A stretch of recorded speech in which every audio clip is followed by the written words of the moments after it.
Welcome and thanks for joining. Today we'll be talking about increasing revenue with targeted marketing in your customer communications. As cookies disappear and more stringent data practices get put in place, companies must think of new ways to fuel top line growth with targeted marketing messages using existing customer data. My apologies for any background noise. We've got some landscapers outside today. My name is Joe Malanchini. I manage the business development group here at Elixir. My team and I talk with people every day about ComOps topics like this and more. So if you have any questions during the session, please feel free to ask in the chat. I'll be joined today by my teammates Brent Augustus and Aurora Keeler. Brent is one of our solutions architects. He has a strong background implementing digital transformations and uses his experience to better understand our customers' needs and assist them with their own ComOps journeys. Aurora is our demand gen manager on our marketing team. She has an excellent track record of success within marketing and collaborates effectively with other teams at Elixir to deliver results. To begin with, I want to talk a little bit about ComOps as it relates to marketing. For those of you not familiar with ComOps, customer communications are transforming from back office operational tasks into a strategic advantage. ComOps provides an opportunity to better engage with your customers and fuel growth by consolidating teams, workflows, data, and tools. Elixir is a platform that powers ComOps transformations. Shown here is an example of a go-to-market workflow for a piece of targeted marketing content within a customer communication. As you can see, there are a lot of teams that have to work together to bring this thing to life. Traditionally, each of these pieces of the puzzle would sit within a silo with their own tools, processes, and SLAs, but not anymore. Product and marketing gather requirements to create a project plan for bringing this new offering to market. Since we're using our first-party data, customer systems of record need to be connected to the ComOps platform so we can use this information. IT ops and security will be involved here to facilitate this data exchange securely. It's on marketing to determine how to communicate this to customers while still complying with regulations that legal will advise on. They will create and manage the content involved, such as visual assets and reusable copy. Once the data and the content come together, it's time to design the communication and experience itself. This involves putting the content into templates, which we'll use to create personalized documents that the customers will receive. At this stage, CX will be involved to ensure a consistent engagement with customers across all channels, and compliance will step in to make sure the required disclosures and other needs are all in place. Folks working within traditional CCM will know the review and approval process intimately. With ComOps, stakeholders review and approve in turn, all within one platform. This greatly reduces backlogs, reduces errors by up to 60%, and builds an audit trail that will satisfy even the most stringent compliance, legal, and financial needs. Once approved, it's time to look towards a distribution. Instead of sending the docs out to a third party for translations or for 508 accessibility, your operations and compliance teams will do this within their ComOps platform. This greatly increases the time to market and reduces the exposure to risks that comes along with a third-party vendor. Your ComOps platform will also support real-time communications as needed, which will be supported by service groups or field ops. For the delivery itself, your operations team will be able to take advantage of omni-channel distribution to reach your customers in their preferred method of engagement, creating a better customer experience and increasing the chances of your target audience engaging with your message. All of this will be archived within the customer portal, so your CX teams and service desk can pull up every touch point for reference or compliance. And that's it. It's done. You've delivered targeted messaging to the right people while also keeping all these other groups happy. Compliance is thrilled with a comprehensive audit trail, the document creation group no longer has to wait for long turnaround times, and your customers have a more engaging and consistent experience engaging with your business. ComOps is not just one piece of this puzzle like composition or distribution, it's comprehensive. However, comprehensive doesn't mean that it does everything else that a marketing team needs. Aurora, from your perspective as a marketer, could you clarify what ComOps isn't for your team? Sure, but first, I have a question about this workflow and what we're talking about today. So I know we've talked about this workflow a lot. In today's webinar, what particular aspects of this flow are we focusing on? Absolutely. So in this one, we're going to talk about the importance of having all this sit together so you can collaborate effectively, and also leveraging this customer data piece, talking about connecting system of record with ComOps platform to pull member data. Instead of relying on third-party data like cookies or tracking, you're going to be leveraging data you have on your own customers and building the targeted campaign off of that. Oh, thank you. It teed me up perfectly. Now that we've looked at that workflow, this is an example of what ComOps is. The thing that we're going to talk about, what ComOps isn't, is the things that for the marketer it doesn't replace. So it's not an audience research tool. We're not going into the ComOps platform to do the audience research to find out what our segments are. And we're not doing creative asset development. We're not doing our creative work in the ComOps platform, and we're not developing our messaging. That's all stuff that as the marketing team, we are working on all the time, and we're bringing that to the table. That is what we are contributing to this process. So marketing is bringing that, and that's not part of ComOps. That's part of our sort of traditional marketing analysis work. Yep. The next slide, the cookieless future. So that's a big part of today's topic, and doing work to find top line growth without third-party cookies. And when we talk about cookieless future, what we're specifically referring to are those third-party cookies, also called tracking cookies. And what that is if you go to a website, say you go to like a newspaper website, and you say, I accept all the cookies, and you click the thing, you might be accepting a cookie, a piece of code, a tracking code from another website like a social media network. And that's what we mean by third-party cookies. That's not the website you're looking at. It's another website or another company putting that code onto your browser, and then that code can follow you around the internet and track your online behavior. And that is generally considered a violation of privacy, and it's going away. So some browsers like Firefox have already done away with the third-party cookies, and Google, for instance, is planning to do away with them in the near future, either 2023 or 2024. There's not a firm date on that yet, but they're going away. And a lot of enterprise companies, those marketing teams, have depended on third-party cookies for a long time to deliver marketing messages to certain segments based on like interest or based on their certain behaviors online. And because they're going away, we need a new way to figure out how to target those segments. One of the best ways to do that is, instead of using those third-party tracking codes that the quality of the data is not necessarily reliable, and you can't really get super specific with the kind of information, you can use your first-party data. So that's data that the company that you have collected, your customer data, you already have it. And if you are in a regulated industry, you know your customer data is excellent already. And you have the ability to sort of slice and dice your audience in a way that you just couldn't if you're using third-party data. So I know we're going to talk about this in a little bit, but you can do things by like age, marital status, gender, ways that you really can't like nail down if you're using third-party data. So using first-party data is an excellent alternative. And if you are in an industry like insurance, you have large audiences that you want to cross-sell and upsell to, and this is a way to communicate to them. Make sense for you non-marketers? Did I explain that? I had one question, Aurora. You talked about first-party data being an untapped resource. Why haven't companies been taking advantage of this in the past? Is it just because cookies have just been the it thing, or is there another reason?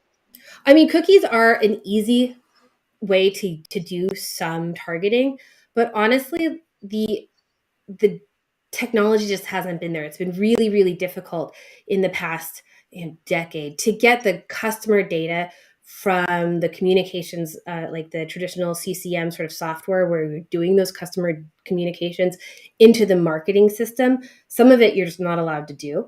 And if you're doing email, people need to opt into that, and they can easily opt out. And so you don't know if your messages are actually getting delivered. And you, again, aren't able to like really narrow down the audience to those things I said before, like age and marital status and stuff. So you couldn't do the targeting. You didn't know if your message got in there. You didn't even know if you were sending to the right people necessarily, because email is so, it's a limited marketing delivery method. answer your question? Yes, thank you. Awesome. All right. I think we're going to move on from here. We're all on the same page about cookies.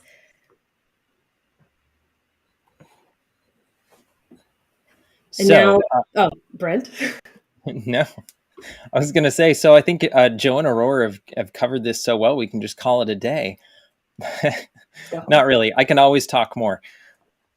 So I really loved that you set up the what it isn't, and I'm going to steal that. So when I think about like targeted marketing and what it isn't that third party cookie approach to I know what you've been searching for on the internet, and I'm going to serve up things that are marketing relevant to that. Joe's question about sorry, what? It's just so creepy. Exactly, right? It's off-putting. Yeah. When I talked about something with a friend and an hour later I'm getting ads for it, it's a little unsettling. So Joe brought up a great question.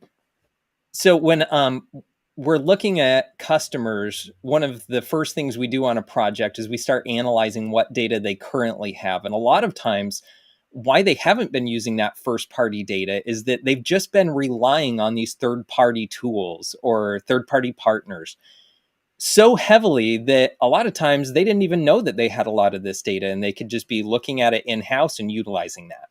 So I have a motto. People get tired of hearing it, but I use it all the time. It's data is a gift. Use it.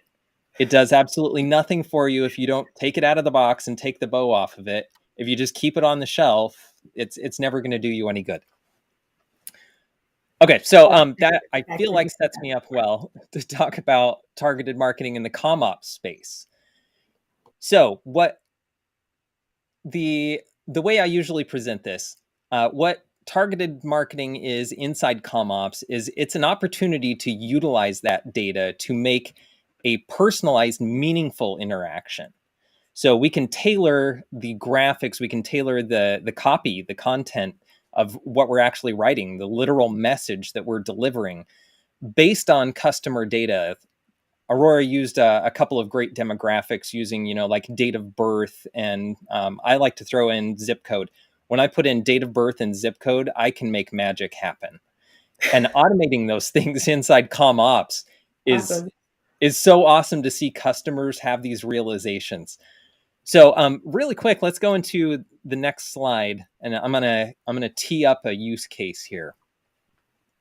So when we start talking about doing this targeted marketing and tailoring communications inside comm ops, the first thing we do is we say, okay, Mr. Customer or Mrs. Customer, give us your current sample. Like, what does your document look like today? Like, throw, all of them at us. Do you have 10? Do you have 25 documents that are going out the door?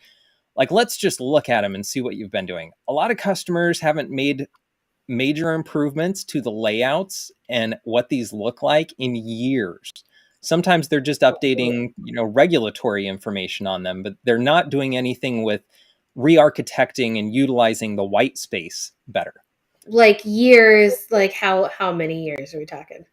Oh my goodness. I think the record there's one customer in particular that comes to mind that they came to us like as a new customer, and when they started looking at things with us, they had only been making regulatory updates for the last 12 years. So there was literally no redesign on these changes in the last 12 years. It was very like wireframe, black and white looking, kind of what you would expect out of a boring statement that's required once a year, right? I mean, we all get bank statements. I can actually picture that. Yeah. So I'm actually going to use a bank statement today as the use case. If you want to go to the next slide, I'll walk you through how we kind of re-architect this white space. So here's a lovely bank statement. It's kind of what we're all used to. We have some information in some columns, and we're looking for the dollar sign so that we can see the part that really matters. So a lot of times when we start looking at documents with customers, we start trying to get them in the mindset of what we could do better. We can move things around the page. We can utilize space better. So this is just kind of an out of the box. We're trying to do something interesting there with, giving a QR code so that we can drive them from the statement that's printed right into the client portal so that they can get digital delivery or maybe go paperless. So that's a step in the right direction. But let's see how we can actually utilize our data, and the use case that Aurora keyed up there using date of birth. That's a perfect one. So now we have 2 bank statements. We've improved this a little bit. We've added the ability to market at the mobile account access. But over on the right-hand side, we're going to utilize that white space over there. We move the QR code down to the bottom.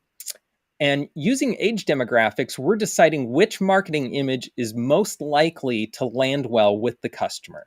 So the first customer, we know that he's 58 years old from date of birth. So he's approaching retirement age. The marketing message that's going to land with him is quite a bit different than our second customer, who's 26 and is in the early stages of not only retirement planning, but maybe college 529 planning for their children that they're maybe just starting to have as they're building their family and their career. That makes sense. So you can see just with one piece of data that we already have, we can already implement something that's more meaningful to the customer specifically. So does that make sense so far? Yeah, this is a good example. And I see that there's also like an image added to that. So it's a little bit more engaging right off the bat anyway. Yeah, more visually pleasing. Mm-hmm. So there's kind of a middle ground between those 2 states. And this is where a lot of customers start to implement these changes, but they will have one marketing image that gets pushed out to everybody that month. And maybe they are changing it every month or every quarter if they're, at least doing their due diligence on that. But a lot of times they're not utilizing that customer specific data to make it meaningful. So, you're doing marketing best effort by, okay, we're going to plug this product line this month or this new product for this quarter. But if you're not making it specific to the customer, you're not using that data. You're not taking it out of the box and really taking it to the next level. Yep. So I'm going to improve upon this. Now that we made the document a little bit more meaningful and useful to the customer, we're going to take it to the next level. So there's not only the document that we're either putting it on the internet, on the customer portal so that they can access it digitally, Mm-hmm. or printing it and mailing it to them. We also have an opportunity to engage with them when we send the email. So that's the next part I want to go to. If you jump to my next slide here. Yes, another chance for meaningful contact. So in a CommOps platform, how we're handling this is we're looking at that metadata and we're applying a business rule. So a business rule is basically just like if these pieces of data are true, then I want to do X. And if it's not true, then maybe I want to do Y. So again, starting with, sorry, go ahead. This looks like so many emails that I haven't particularly been like responsible for sending these because everywhere I've ever worked has had marketing emails and transactional emails that look like this. And the transactional emails are required to go out to customers. They have these like regular communications that must go out and they can't opt out of them. Like the end recipient can't opt out of transactional, but they're ugly. And the beautiful ones we send that are all branded and they have pictures and stuff, and they go out from like our email service provider or our marketing automation, so the ESP or the MAP. They're the beautiful ones, but people can opt out of them. So, I get these from my bank. From two things. One, this out-of-box email example on the screen, this is giving you, marketers out there nightmares and flashbacks, right? It's very cool. The question then comes, okay, so if even in the transactional cases, like when you deposit a check and you have to get this email confirmation, right? Mm-hmm. What if you could make it more meaningful and it didn't matter if it was transactional, it was always evaluating business rules and serving up content that was meaningful and visually pleasing? Well, I mean, that's the dream. But I mean, in my own personal experience, the answer to that has always been well, we can't do that because the technology, it's like a separate technology sending the ugly ones that we have to send. Like they come from the business system and the marketing emails come from the marketing system. Yep. And those two things they follow different rules and they're different things and they come from different technologies. And so like, honestly, the answer that I've always gotten is like, we can't do that. We don't have that You get a ability. shrug and they're like, this is just how it is. Right. Exactly. That's the beauty of a CommOps platform, because we not only put out the transactional emails or the transactional documents, we do the regulated ones, we do the quarterly ones, the newsletters, everything comes out of the CommOps platform because we're connected to the data source of record. So if it's a bank system, they're connected, it's data agnostic. So if it's a CRM system that we're connected to, it's full circle. It doesn't matter where we're getting the information. We have the opportunity to apply business rules. And let me take you to the next slide and I'll show you how we do this in delivery. So that was the old school version. So in this email, and I'm going to take you through two examples, but the email that I have on the screen here, sure, everybody can throw, a graphic up there in the header, right? There's plenty of third-party tools. Even Outlook can do that. What I'm going to do is a little bit of CommOps magic. So using business rules, I'm evaluating our first-party data again. So I know which products my customers have bought in the past. So if they have this current product, I don't need to market it at them. They already own it, right? So I'm missing an opportunity if I'm still feeding that to all of those customers. So if they have this product, I don't want to give them this image. So if they don't have it, I'm going to pick from our new product line. And if they don't hold this image, then that's going to be the next one that's available. So in this case, this customer, maybe they have a history of doing certificate of deposit. So we want to market that at them because we have some new rates. In the next one, if you go to the next slide, so this is the exact same run of data. It's just applying a business rule and deciding which marketing image, the exact same way I did on the bank statement. So just because of a piece of metadata, we decided which image was going to land well with the customer. In this case, maybe he doesn't have a history of trading mutual funds. He doesn't hold any mutual funds. So this is an opportunity where I can market mutual funds at him. Sweet. So we can take this a step further. The two pair that I usually like putting together is that date of birth and zip code. And when you add in whether or not they have the product, that's where you can really start making some gains to top line. What was your question? Oh, it was about the email itself. So this is like definitely an improvement.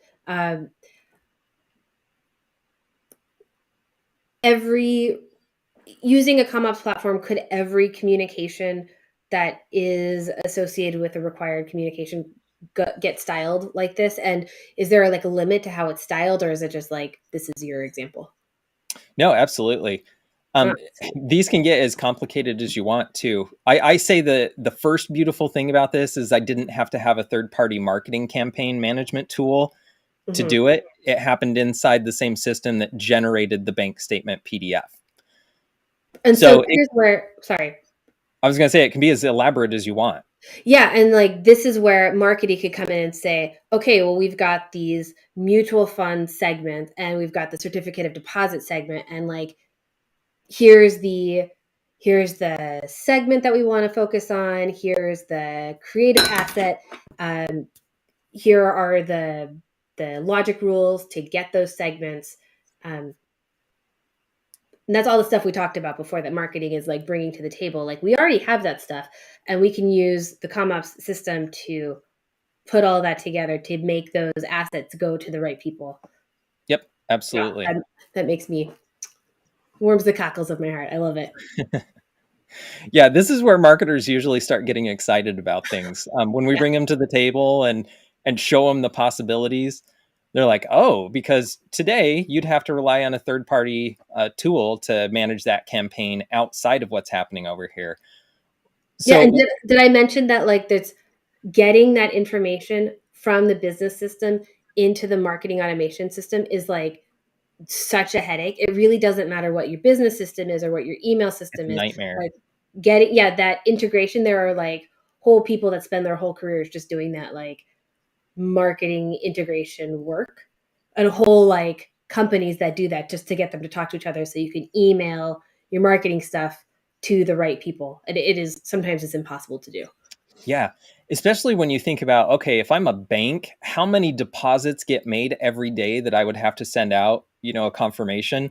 Yeah. You could be talking about hundreds of thousands, right? So I'm not going to send 100,000 PDF files over to my marketing campaign every day.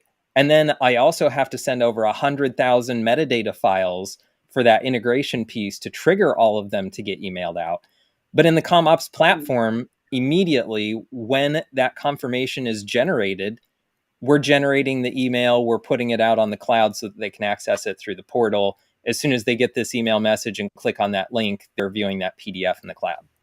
Yeah, and it's not a marketing email, it's a transactional email, so it's not something that they would, like opt out of the list for, because they still need to get their confirmations.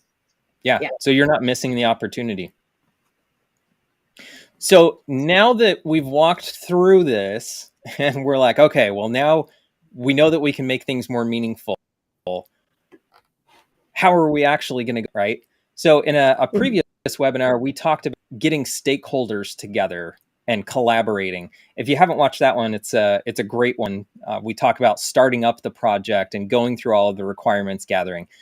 So once we have these meaningful pieces of content, we have these documents and the emails, and they're generating graphics and tagging them on there for what's most appropriate. Now we have to do something with it, right? So instead of relying on third-party tools, because cookies are going away, so we can't look at how many successful clicks happened online because of X, Y, and Z. We have to look back at our own data. So the way that I like to usually do this is I like Six Sigma's DMAIC model. There are plenty of methodologies out there that specifically talk about this. If you click on the next one, I have what DMAIC actually means for anybody that looking at that wondering. Sorry, what is Six Sigma? Like, that's not a marketing piece of jargon. No. Yeah, so Six Sigma DMAIC is looking at like operationalizing and reevaluating how you do things, right? So Six Sigma is the governing agency that has these methodologies that look at, okay, if you want to do this business process, this is the methodology that you should probably use. This is the one that I like. This is the one that I've taught for years. I really like DMAIC, but it's basically at a high level. Okay, we've done a project, or we're about to do a project, and we need to look at all of the metrics that tell us if this project was successful. So when it comes to like marketing, targeted marketing, that becomes really key, right? Because if you put these marketing images out there, you want to know if they worked. Like, did we have an increase in revenue, or did it just fall flat? And actually, that's really interesting that you said that, because I was about to interject with like, when we are doing marketing things, like we have to look at things before revenue. We have to look at like email opens and like clicks, and then like dwell time on the landing pages and stuff like that, because it's like actually really hard to tie email, like an individual email send, to revenue.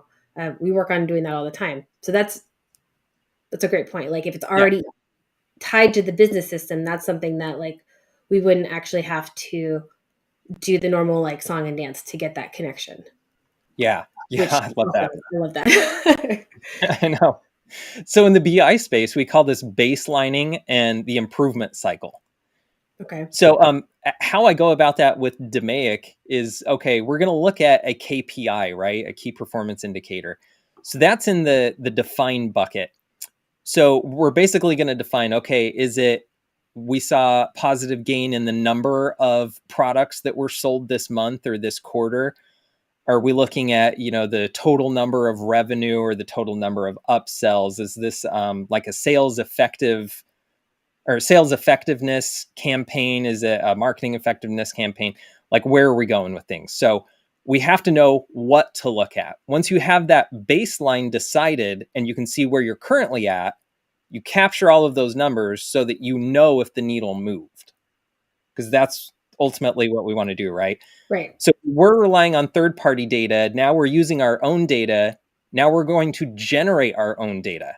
So that's even more beautiful, because now not only did we get a gift, the gift is multiplying itself. Which I love it. Makes me have horrible flashbacks of the Gremlin movies. But so No, once this we is have that, interesting. Yeah. Because exactly, it don't doesn't heat really it up. matter what you do if you don't measure it, then it's like it never happened, right? Exactly. Yeah, you're putting it back in the box and sticking it on the shelf. Yeah. So you know what you're looking for, you're measuring it, and then you have to actually analyze it. So when the month or the quarter has finished, then you go back and you look at that data and you decide, and this is where marketing comes in, okay? So once you hand them that digestible data, they can look at it and they can see if the needle moved, and now they can make tweaks to the marketing message or the graphics, or decide, okay, well, that business rule maybe wasn't triggering what we were looking for. Let's make some adjustments to that. Let's broaden it, or let's make it more granular. Let's make this marketing graphic more niche, which is usually the goal, is find the right niche that it's going to work best with. And then you can do some of that A/B comparison month over month to make sure that it works. Speaking of comparisons, Brent, I mean, taking a look at, with the results that we've seen, versus first party customer data versus third party cookies, how does it stack up when we are looking at those results, one versus the other? So it depends, right? That's my answer for everything. It depends. It depends on how long you're looking at it. If you decide that this is like, too big of a project, and you start down that path and then you just start ignoring it, and you don't do that improve and control and keep it in a wheel, right? Always going back and improving, making tweaks, and then looking at and analyzing the data again. If you just look at it once, it falls flat and the project kind of fails. But the customers where we see them implementing, improving, analyzing, moving back through that cycle, using their own data, it starts to become more rich, and they can start to do more with it, and they start building more intelligent business rules, and they can start doing better and cooler things with it. So we see a lot of successful top line growth coming out of those things when you actually eat the vegetables and keep doing it. Awesome. Does that answer your question? Yes, thank you. Cool. So that's my pitch. How to make things more meaningful, utilize those opportunities, and then, measure the data and start to analyze it.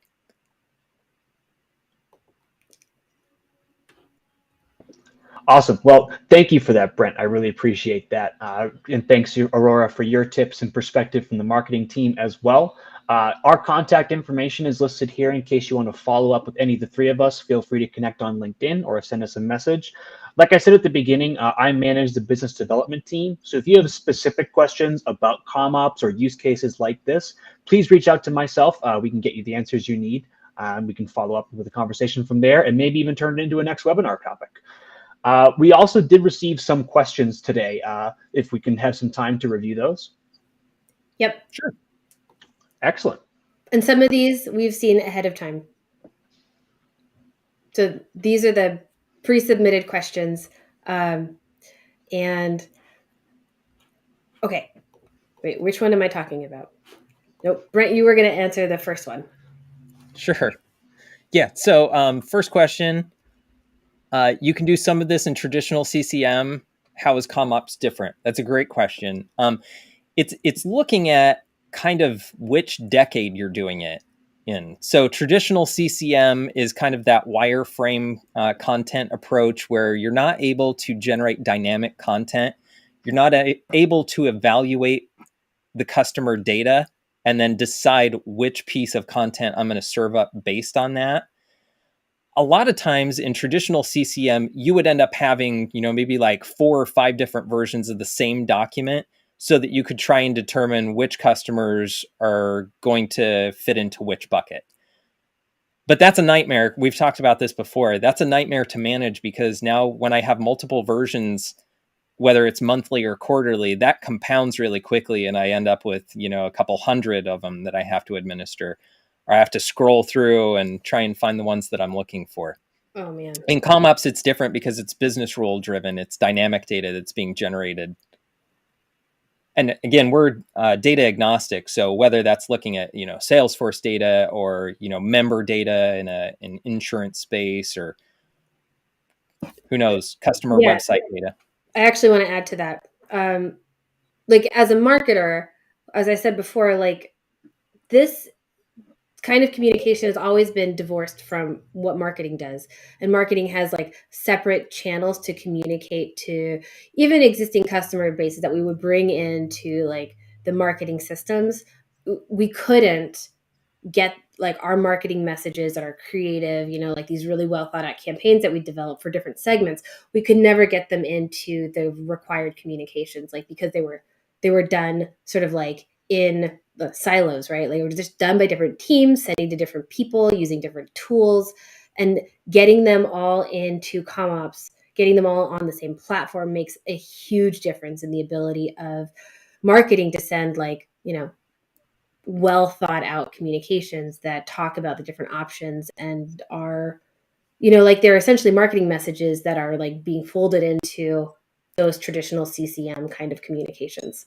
That's And great. when you think about the effort and the speed to market that it takes to do something like that, to pass to another third-party system and testing to make sure that the integration worked and all of that, versus doing it inside one platform where it's omnipresent, it's huge. Yeah.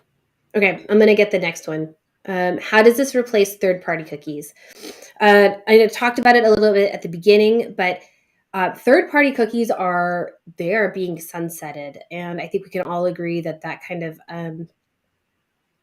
they're a little unethical. They're a little icky, and a lot of companies use them, and they shouldn't. And it's good that they're going away, but it falls on the marketers to find a replacement.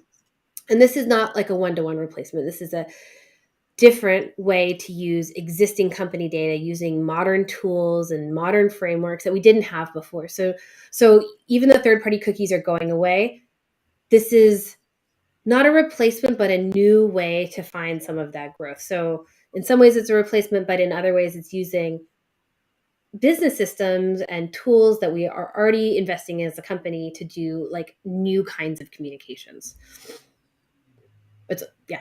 And it is not a violation of anybody's online privacy, which is clearly superior. Agreed. Yeah, I definitely prefer the sound of that as opposed to like Brent was saying, getting those creepy ads an hour after you talked about something to a friend. Nobody wants that. Yeah. No. I can take the third question Agreed. here. Isn't marketing responsible for marketing messaging? Why should the communications team work on this? So these are still regulated comms that are going to be going out anyways, even if marketing wasn't going to be sending out any of this targeted piece. So you are still going to be working on this as a whole. And like I mentioned during the workflow piece earlier, marketing is going to be providing that copy, providing those visual assets to the team. It's not like you're going to be on the hook for creating marketing content out of nowhere. We're not going to assign that into a space where it doesn't click. However, by doing this within the same platform as your marketing team, it's going to make that process of collaborating with them a whole lot easier. Folks within the communications team that know all too well the pain of review cycles and trying to pull data from other parts of the organization, it's a real struggle. However, if you're utilizing this CommOps approach, you're able to get this messaging into your comms you're already working on without creating a giant backlog in your workflow as well. The most successful implementations that we see are when these teams are aligned. When the marketing team and the communications team all feel like they're working in the same direction, makes it a whole lot easier for us to get out. But like I said, these are regulated comms that will be going out anyways. It's just another piece of them that you're going to be able to collaborate with marketing to deliver.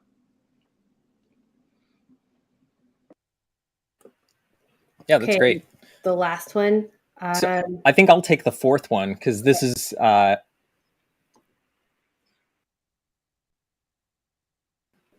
wait, did you freeze? Are you guys on the internet streaming? I hear you. Oh, there you are. Can you hear me? Yeah, you're back.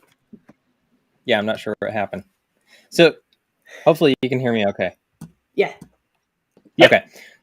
So I want to take this fourth one because this is where I spend a lot of time with teams. So as a solutions architect, I'm consulting with customers and chartering projects and initiatives and kind of setting them up for success. So this question, I work in CCM and I would love to get the marketing team on board. How do you suggest I approach them? It's kind of like that question to me is like, how do I get my dog to eat beef jerky? Like you just open the bag and it's going to come running. It's kind of the same. I'm sorry, Aurora. It's kind of the same. If you invite marketing to the table and tell them that you're going to discuss a new initiative to utilize customer metadata for targeted marketing, Yeah, I'm they're there. going to come running. That sounds great, right?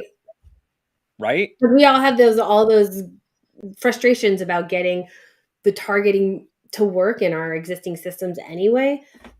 And then like not being part of the communications we know people are actually looking at, like the bank statements, etc. Like people actually want those. They may not want all of the marketing messages. And so, yeah. But you got to get them at the beginning of the process, because if they come in at the end, they're going to be like, well, what is all this happening? And yeah, if they come in at the end, it's almost too late. Mm-hmm. But you get marketing, you get product management and the business user subject matter experts together. And that's when you can start making the magic happen. But get them all involved early. Early in the process is the key. But yeah, I've never had a problem getting marketing to agree to be an involved party in a project. All right. I know we're almost out of time. This is another question. And if you have additional questions, we're seeing them in the chat. You can submit them. We may not have time to get to them today. This is, what if the marketing team segments are completely different than the way we have the customer database organized?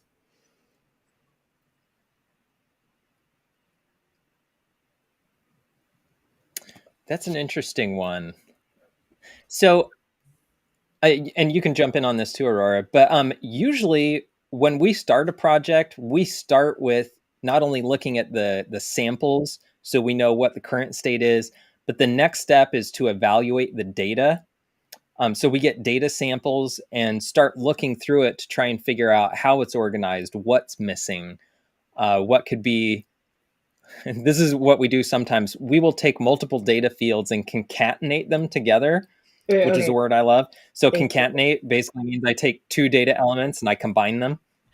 Okay. So then I can do something with it. I can make it actionable.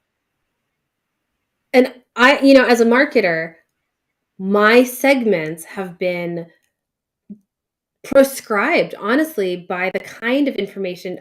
Okay. I'll just finish this. I have been prescribed by the kind of information that I have access to in my marketing system. And if I'm relying on third-party data, I can't use segmenting that is like by age, by marital status. The age is just really unreliable when you're working on marketing data that you get from, cookies. You just can't tell. And so being able to tell, like the marketing team probably is going to be like, what information can we segment with? And they may say, okay, well, we're coming to the table with this segmenting and these messaging. And while you can't do that the audience research, like providing them with a list of information that they can segment with, they're going to be like, oh, whoa. So they're going to go back to their little marketing room and they're going to sit down and be like, how are we going to change our messaging now that we can segment in these new ways? I think that's really an exciting opportunity that marketing teams haven't really had before. Definitely. And at the end of the day, it's your own data that you have much more control over it as well. Right. Okay. I think maybe we try this last question and then we'll just cut it off because we've lost Brent and it's the end anyway. Okay. We don't have much of a marketing team here. So is there a way you suggest we ask for their help input in an incremental way? I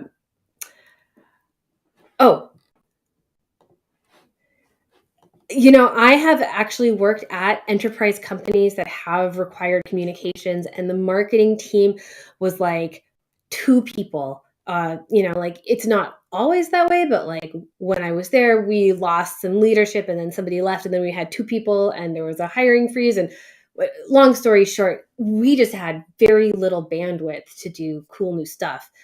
And I think this speaks to what we were saying before. Brent was saying, like, bring them in early. If they have limited bandwidth, bring them in, get them in the beginning, because if most of the lift is being taken care of by the rest of the ComOps team and all those different departments, marketing can come in with some creative assets and some segmenting and like take business goals and turn them into really nice little messages that can be included in those documents. Like they're going to love that. If they're stretched thin, even just getting like one business rule in place, a couple different images, like that's measurable movement for them as a small team, and the lift isn't that high.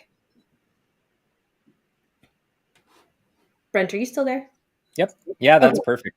Oh, okay. So I think that a lot of times it's like a hybrid collaboration. It changes from customer to customer, but yeah, I think you put it great. Well, thanks. Great. Well, I believe that was all the questions that we received today. Thanks everyone for submitting questions as well. If you have any follow-up questions beyond this, like I said, we provided our contact information to reach out to us. So thank you for joining us today. We hope to see you again in our next webinar. Thanks, Joe. Thanks, guys.